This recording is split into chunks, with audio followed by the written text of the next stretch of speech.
정말 만감이 교차하는 속에서 이제 한 200m를 걸어왔습니다.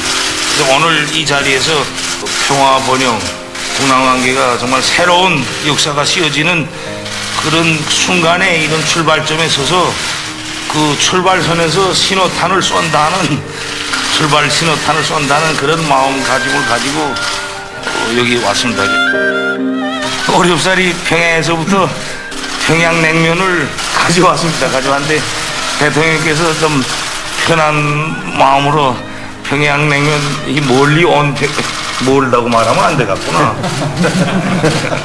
좀 맛있게 드셨으면 좋겠습니다. 우리 김정은 위원장이 사상 최초로 군사 분계선을 넘어오는 순간 이 판문점은 분단의 상징이 아니라 평화의 상실이 되었습니다.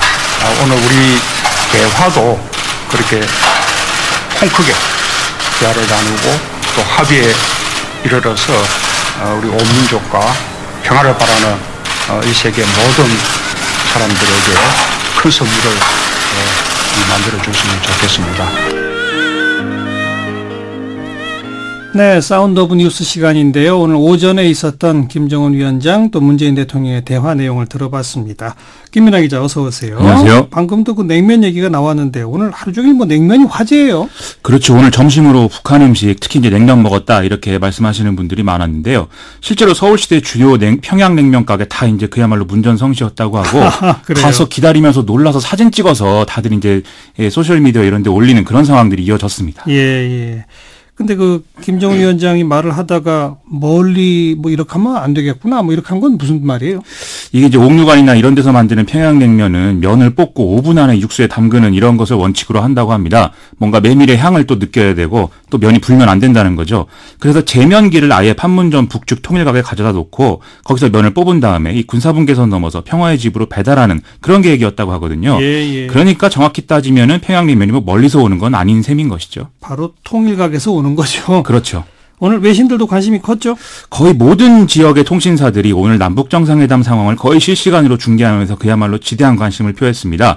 특히 김정은 위원장이 문재인 대통령에게 이 군사분계선을 넘어서 북쪽으로 가는 그 방향으로 그렇죠. 이제 깜짝 제안한 그 장면이 정말 베스트 오브 베스트다 이렇게 강조하는 상황입니다. 근데 뭐 각 나라마다 미국, 일본, 중국 입장이 달라서 그 나라 언론들 논조가 조금씩 달랐을 것도 같은데요. 그렇습니다. 대개 이제 긍정적인데 조금씩 이제 결을 달리한 것은 사실입니다.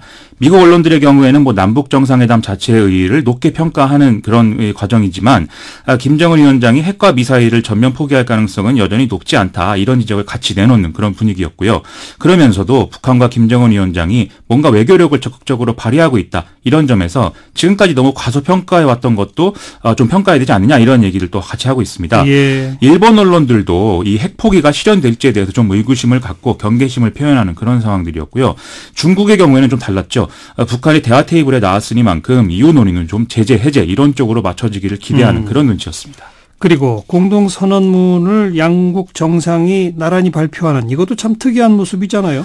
그렇죠. 저는 뭐 이런 광경을 보게 될지 그전에 뭐 상상도 해본 일이 없다 이런 말씀 드리고 싶은데요. 예. 내용에 있어서도 현재 남북이 이룰 수 있는 합의 정도로는 뭐 최선의 수준이 아닐까 이런 생각이 좀 들었습니다.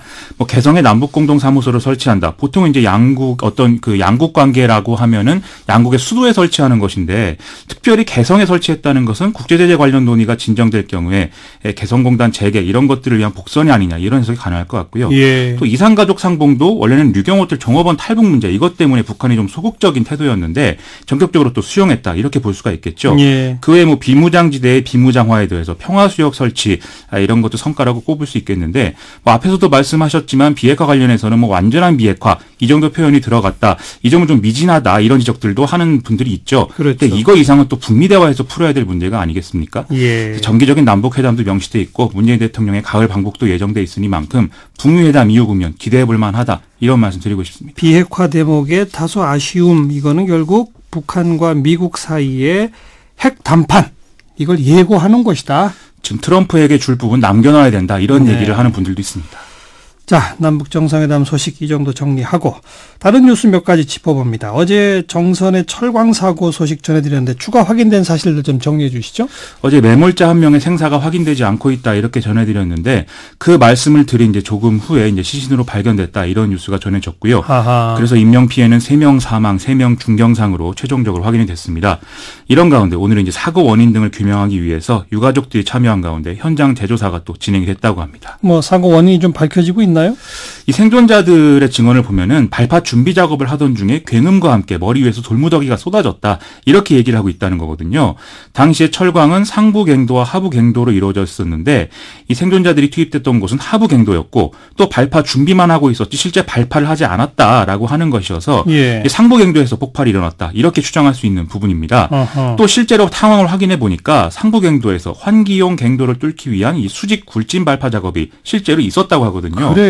그렇다면 상부갱도와 하부갱도에서 동시에 작업을 진행한 게 일단 그것부터가 문제다. 이런 지적을 피할 수 그러네요. 없다는 것입니다. 상부에서 발파를 한다면 하부에 있는 사람들은 대피시키고 했어야 되는 거 아닌가요? 당연히 이제 그렇게 생각할 수밖에 없는 것인데요. 하부갱도의 생존자들은 상부갱도에서의 발파 준비 작업이나 뭐 작업 위치 이런 것들을 애초에 알지도 못했다. 이렇게 증언하고 있다고 하고요. 또 상부갱도에서 발파 작업을 한 노동자들도 하부갱도가 어떤 상황인지를 알지 못하는 그런 상황이었다고 합니다. 이것도 분명한 인재겠군요. 그런 평가를 피할 수 그 없을 사고 것 같습니다. 후에 또 119 출동이 늦었다는 지적도 있던데요. 이것은 한덕철광 측이 사고 직후에 119에 신고하기까지 한 20분가량을 지체를 했다라는 것이거든요. 왜 이랬는지가 이제 의문이라는 것이고 또 이 경우에는 광산 사고를 전담하는 광물공사 광산안전센터 광산구호대에 따로 신고를 하게 되어 있는데 이것도 119 신고보다도 30여 분이나 더 지체를 해서 신고했다. 이런 점들이 지금 의문으로 제기가 되고 있습니다. 그래서 여기에 대해서는 왜 이렇게 됐는지는 추가 조사가 필요한 부분인 것 같습니다. 문제가 많네요. 철저한 조사가 있어야 되겠습니다. 다음 뉴스는 오늘 남북 정상회담에 눈이 쏠린 사이에 강원랜드 채용 비리에 연루된 혐의를 받는 자유한국당 권성동 의원이 피의자 신분으로 검찰에 소환됐다고 합니다. 검찰은 권성동 의원을 상대로 강원랜드 교육생 선발에 대한 부정청탁과 강원랜드로 하여금 지인들을 부정 채용하도록 한 혐의, 또 수사 외압을 가한 혐의 등을 조사했다고 설명했는데요. 검찰은 뭐 조사 마치는 대로 사전 구속영장 청구를 검토할 계획이라고 밝히고 있습니다. 권성동 의원이 검찰 출신이죠? 그렇습니다. 또 지금 법사위원장 맡고 있고. 그렇죠. 그러니까 카메라에 안 찍히는 날 골라서 검찰에서 부른 거 아닙니까? 이제 그런 의문이 제기가 되고 있죠. 또 수사 외압 문제는 결국 검찰 자신에게 칼이 돌아갈 수밖에 없는 문제이기 때문에 예. 이렇게 큰 뉴스가 있는 날 비공개 소환한 건 그게 뭔가 봐주기 아니냐 이런 얘기 나오는데요. 검찰 설명을 들어보면요. 권성동 의원이 의정 활동을 이유로 소환 일정을 바꾼 결과이다. 그리고 소환 마치고 나갈 때 카메라 앞에서 소회를 밝히게 할 것이다. 이렇게 설명한 것으로 보도가 됐습니다. 네. 아무리 봐도 이건 좀 문제가 있어 보이는데요. 그런 것 같습니다. 정봉주 전 의원도 오늘 또 경찰 조사 받았다면서요? 이 기자지망생 성추행 의혹 논란 뭐 이런 영향인데요. 오늘 오전에 피고소인 신분으로 경찰에 출석해서 약 7시간 동안 조사를 받았습니다. 기자들이 성추행 혐의를 인정하느냐라고 물었는데 그것은 고소 사유가 아니다. 이런 답을 남기고 이제 집에 갔는데요. 실제 오늘 출석한 것은 프레시안 기자 등 3명이 정봉주 전 의원을 출판물 등에 의한 명예훼손으로 고소한 사건에 대한 것이었습니다. 예. 자, 다음 뉴스는요? 오늘 국민연금기금운용위가 기금운용 투명성 강화 방안을 의결을 했는데요. 이 기금운용본부 산하 전문위가 지금보다 자세하게 회의록을 작성하고 또 의결권 행사 반대 이유를 구체화하기로 결정한 것입니다. 또 지금까지는 매년 지분율 5% 이상 종목만 투자 내역을 공개를 했었는데 앞으로는 이걸 전 종목으로 확대한다고 하고요. 이러한 조치는 국민연금이 2015년에 외압을 받고 삼성물산과 제일모직 합병에 찬성표를 던진 이런 일들이 재발되지 않도록 하겠다는 취지라고 설명하고 있습니다. 예. 그리고 박능후 보건복지부 장관이 이 자리에서 이 대한항공, 삼성증권 이걸 콕 집어서 언급했다면서요? 그렇습니다. 의결권 행사를 좀 적극적으로 해야 된다라는 내용이 이 스튜어드십 코드 도입의 필요성을 강조하면서 최근 상황을 얘기를 한 건데요. 대한항공 오너가 갑질혼란과 이 삼성증권 배당 사고 이게 주가에 부정적 영향을 줘서 국민연금의 장기 수익성이 하락했다고 볼 수밖에 없다. 이런 얘기인 거죠. 그렇죠. 따라서 스튜어드십 코드를 도입을 빨리 해서 기관 투자자들이 투명하고 독립적으로 주주권 주주권 행사를 책임 있게 해야 된다. 이런 강조를 한 것입니다. 대한항공 오너 일가는 이 장관 이야기 들으면서 상당히 긴장할 수밖에 없겠는데요. 그렇습니다. 종수 일가 의혹은 계속 보도되고 있는 건데요. 휴가 비용을 판촉비나 접대비로 처리하고 회사 돈을 유용해서 평창돈 작태 보수공사에 썼다. 이런 내용이 이제 배임이나 횡령 혐의로 이어질 수 있는 부분 아니겠습니까? 그렇죠. 현재 국민연금은 대한항공 지분 12.68%를 보유해서 이제 2대 주주로 되어 있는데요.